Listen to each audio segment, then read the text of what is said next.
Lihatlah jiwa anak-anak. Jiwa mereka terbebas dari tipuan setan, sehingga mereka begitu dekat dengan malaikat. Pernahkah sobat memperhatikan anak kecil? Mereka tidak menyimpan dendam. Mereka tidak iri pada kesuksesan orang lain. Mereka tidak merencanakan balas dendam. Mereka tidak angkuh meski dipuji. Bukan karena mereka bodoh, tapi karena jiwa mereka masih dalam fitrah. Suci, polos, dan kosong.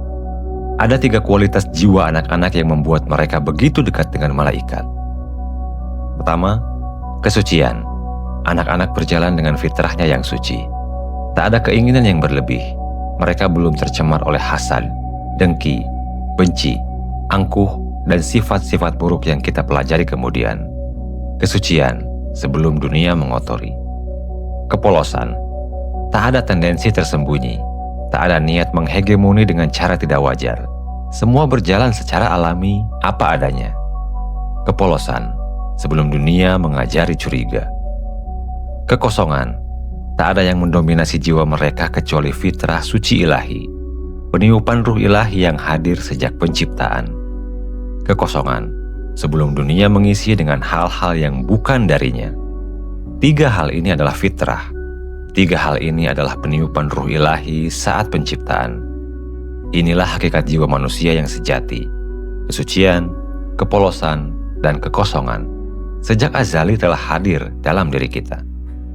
Lalu apa yang terjadi pada kita? Kita tumbuh, kita belajar untuk hidup, kita belajar untuk bertahan, kita belajar untuk menunjukkan eksistensi. Dunia mengajari kita untuk tidak polos lagi. Jangan terlalu jujur, kata dunia. Jaga dirimu, bisik dunia. Orang lain tidak boleh lebih sukses darimu, desak dunia. Seiring kita berinteraksi dengan dunia, intensitas ketiga aspek tersebut semakin menurun. Kita belajar mempertahankan diri, menunjukkan eksistensi dengan berbagai cara.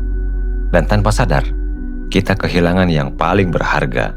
Maka kita belajar hasad, dengki, benci, angkuh.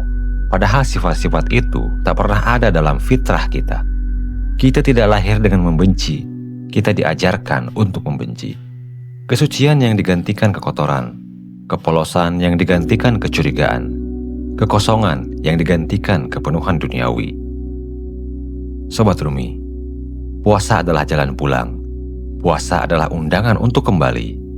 Bukan menjadi sesuatu yang baru, tapi kembali ke yang lama, ke fitrah awal, ke kesucian sejati.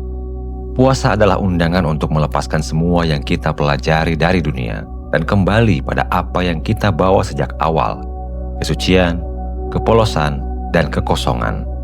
Bukan ke masa kecil, tapi ke fitrah, ke keadaan awal di mana jiwa masih suci, polos, dan kosong.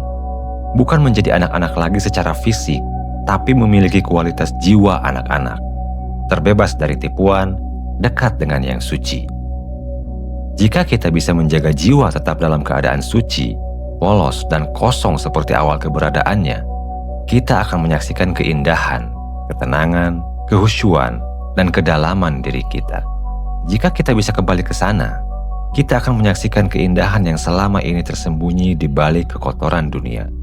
Dan malaikat akan mendekat, dan malaikat akan mendekat lagi. Selamat berpuasa. Selamat kembali ke fitrah, selamat pulang ke rumah.